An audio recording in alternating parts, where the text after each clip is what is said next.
doing tonight? Nice. I'm very excited to be here. I'm very ecstatic. I haven't done comedy in Boulder for a while. Last time I did comedy in Boulder, snow was on the ground.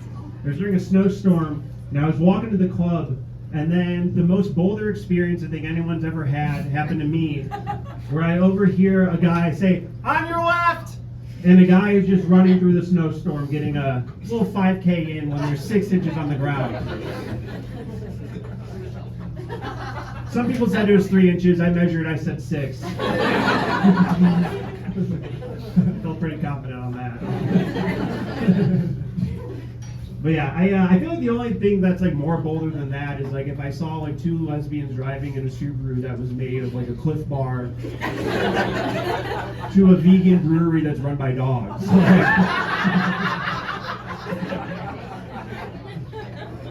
They're talking, they're like, I've been to that one. That was a good one. They got a good IPA.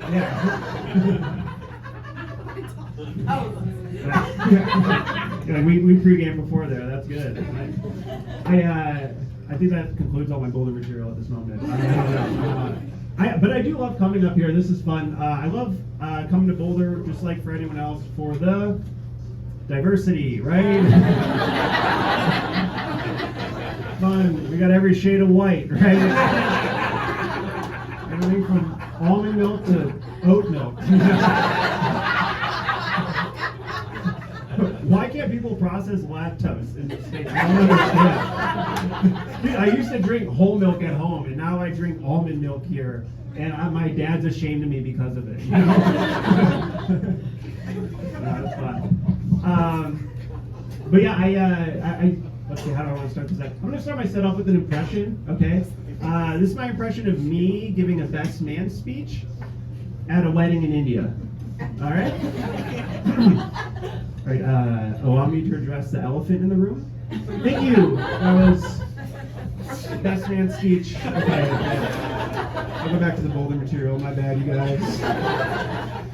You guys didn't like that. That's okay. People were like, holy shit, he's going to do the accent. That would be nuts. That'd be crazy. No, speaking of white people, though, I do have a business idea. I want to start a yoga class at a brewery and call it a bender, okay?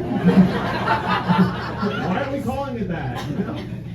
I don't know if you guys have been to those, but they all go the same way, right? You barely touch your toes, you have 5 beers, you're a liability on the road home. It's like, yeah, Trevor on the Lime scooter, better watch your 6, Daddy's a little buzz.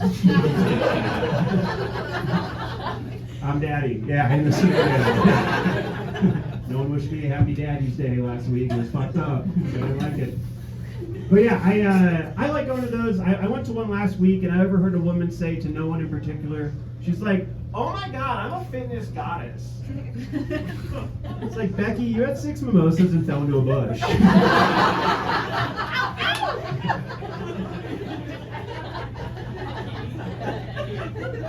And Becky was the instructor. So. What fucking move is this? Is this downward dog or? I don't know. I took a pull from my vape the other day when my retainer is in. That hit different, you know? It's like, wow, now I'm a double loser. It's like I'm sprinting backwards to virginity. I don't know. But I don't know if any of you have ever gotten high with your retainer in. Hilarious. Because I said out loud, I'm like, holy shit. Is this sativa? This shit's good. This shit's good. Yeah, no one wants to smoke with me anymore. I don't know why. They're like, hey, you want to hit this joint? I'm like, hold on, let me put my retainer in. Do we have any Harry Potter fans in the audience? Yeah. Nice. All right, we'll see if you guys like this joke. I have a conspiracy theory about Harry Potter. I feel like I'm on the cutting edge of it. I think Voldemort's nose was so flat because he had so many girls sitting on his face. They don't call him Money World for nothing, right? Nope. Okay. I prefaced it saying I don't know if you guys will like it, and I am unfortunately correct. So, but no, I just figured I would announce this. I've come out. I'm not gay. No one's convinced. I'm not gay, but I do go to gay bars for the compliments. So I think that makes me an ally.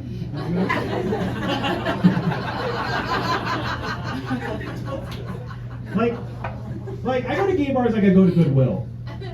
I don't tell anyone that I'm going, but if no one's looking, I'll take something home and see if it fits.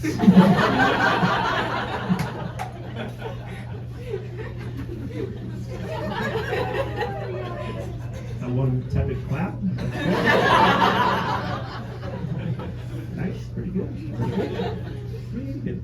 I am what's known as a Colorado douchebag, apparently. The DMV sent me a letter. I don't know if they sent any of you guys this. But yeah, I'm a Colorado douchebag, apparently. They said I met all the requirements. I wear a lot of flannels. Made skiing my entire personality. And this one time on a first date, I caught myself explaining to the girl the different types of Subarus. I was like, no, the Forester's more sporty, the Outback's more family friendly. Come on, Tino. There was no second date. I don't know what I did wrong.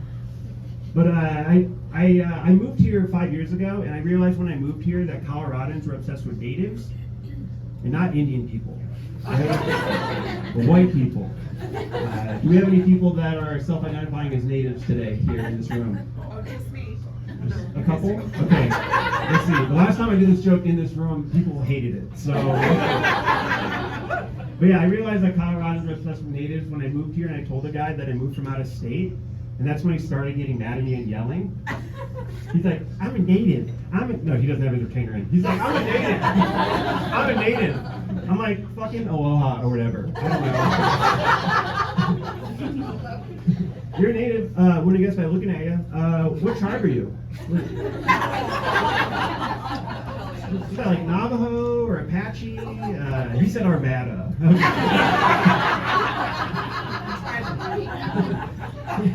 Is that your tribe? Let's go.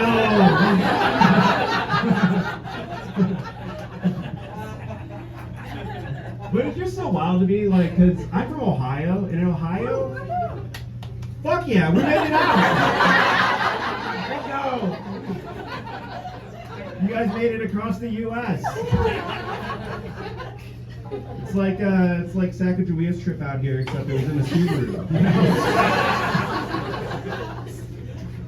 But yeah, like I'm from Ohio. In Ohio, it's different. You guys can probably attest, right? In Ohio, like if you're born there and grow up there and live there and never leave there, nobody calls you a native. We just call you a loser. Like I feel like Colorado natives is so much cooler. Like Colorado natives, at least the ones I've talked to, they're like, we don't ski. We don't even have a pair of skis. We just go fishing and whatever else. And Ohio natives, they're like, we just go to the same booth at Chili's every Friday. So, yeah, I'll have the triple dipper, Barbara. Bring it up hot. Nice. Good. I have had the pleasure of living off of Colfax since living here. Boy howdy, what a street, huh? Can't say boy howdy on Colfax, can you? Like historically, it's known as one of the most dangerous streets in Denver, but now there's a marathon that you can run on it. What a rebrand! But it makes sense, right? Because people were already running on Colfax. For their lives. Now they just charge $50 for it. So gentrification. Oh yeah. I have recently gotten into bird watching. The 30s come at you fast. Anyone else in bird watching? A couple? Yeah. Just me and these two people. All right. But yeah, I'm just watching one of them at a time. It's just the woodpecker that's on my chimney. I've been watching him. I'm doing them individually, so it's going to take a while. But this one, I watch him and I throw rocks at him. I don't know if I'm doing it right. I'm new to the activity. But every morning, 10 minutes before my alarm, he bangs on the chimney and it reverberates down, and it sounds like a machine gun is going off in my home.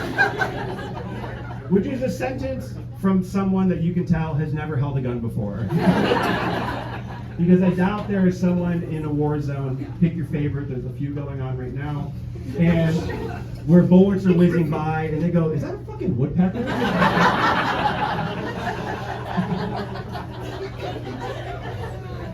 But then every morning I hear this woodpecker, and so I stumble out of bed and I walk onto my balcony, and I am just wearing my boxers, and I'm looking up at this roof, and I am throwing rocks and yelling. And every morning, then my neighbor comes out, and the bird has since flown away. So to set the scene, and the balcony, it goes up to right here, so it looks like I'm naked, staring up at God, yelling, "Why do you hate me?"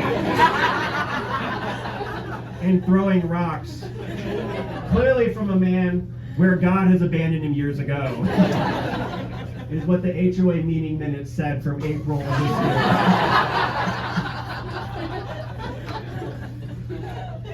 That was the first time I ever said that. Nice. Okay, cool. I'm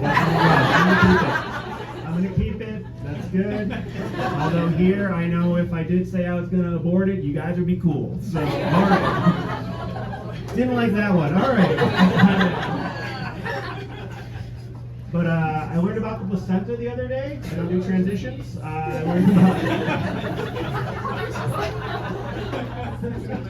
I learned about the placenta. For those who don't know, the placenta grows in a woman's body when she's pregnant to help feed the baby. But nowadays it's like a superfood, because you can eat it. Like you can find it at your local Trader Joe's. Whole Foods crowd. Okay, you can find it at local Whole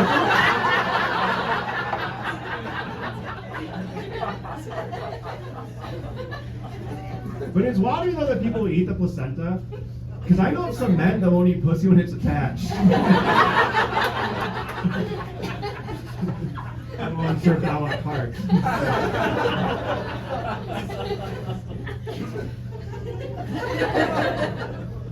I like telling that joke because without fail, there is an unsatisfied woman laughing, and then she's ribbing her husband next to her that does not go down on her, being, see? Even the clown is saying something about this.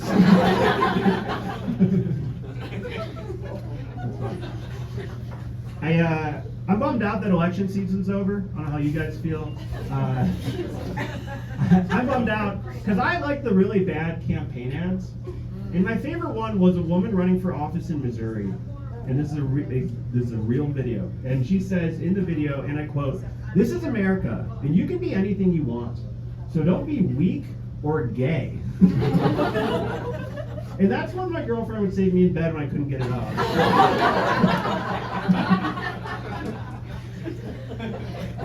Then she'd make me say the Pledge of Allegiance for some reason. I'm like, the flag's at half-mast, you know? I haven't gotten hard since Jimmy Carter died.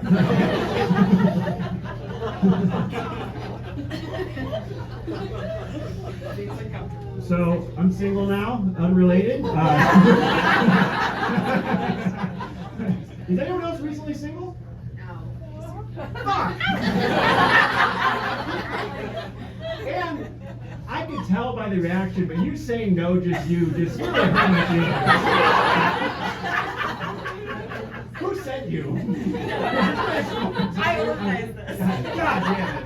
That's good. That's a good bit. But no, I'm usually single. The last time I became single was right before Biden took office. And then this time I became single right before Trump took office. And it almost feels like at this point that I'm not getting elected for a second term. And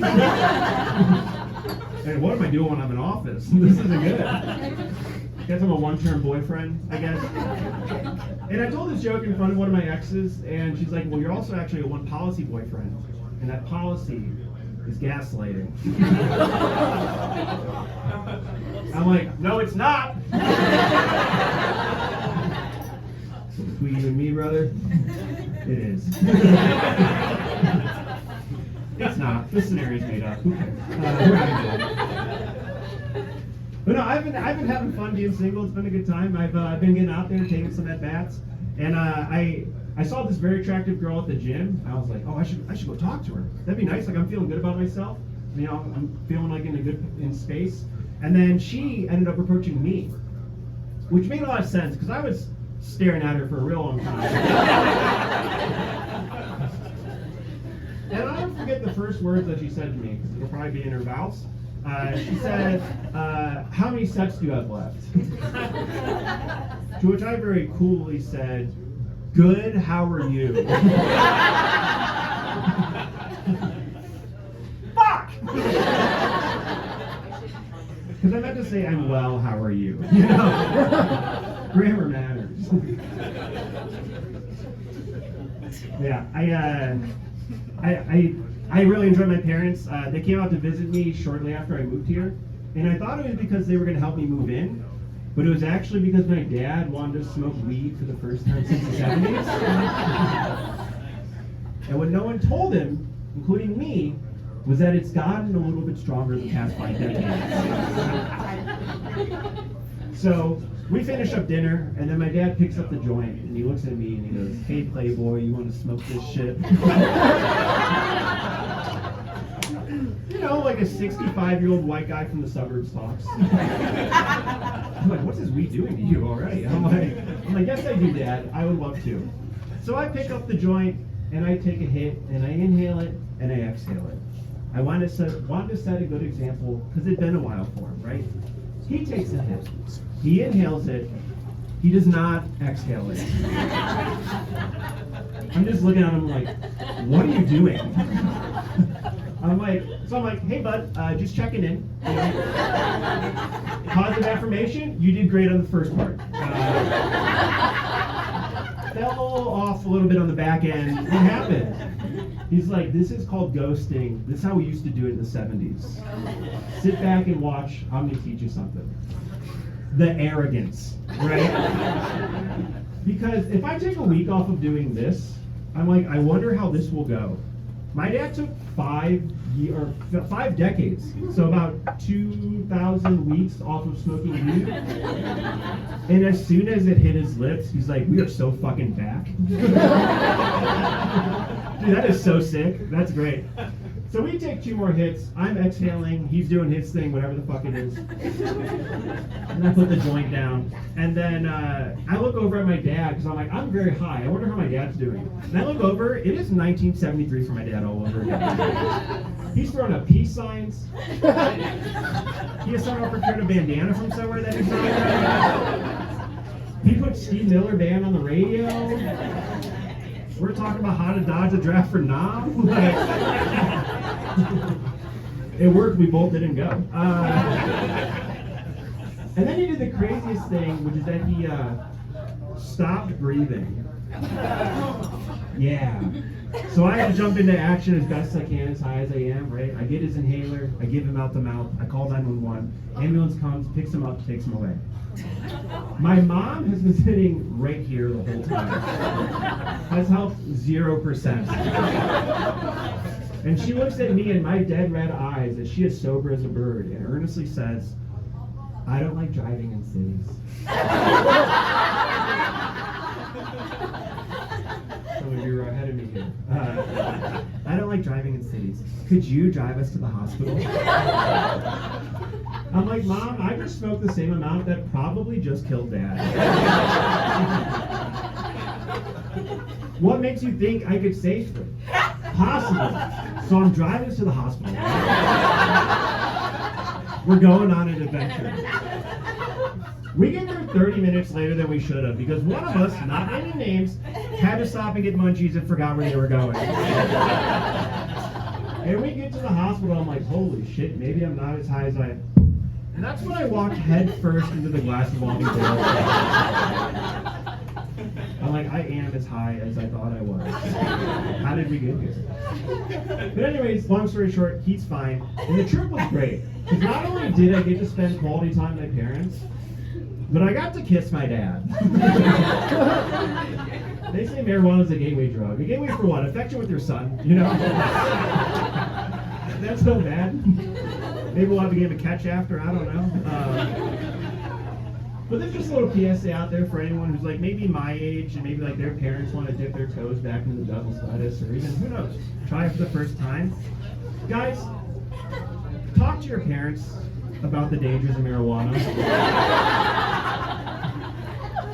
Sit them down and let them know that there's an open line of communication. And that they can ask you questions and you're not going to get mad, right? And just because all the other parents are doing it, doesn't mean they need to do it. And for God's sakes, tell them to exhale the smoke. It's not cool. Hey, you guys are absolutely lovely. I'm going to go very hard.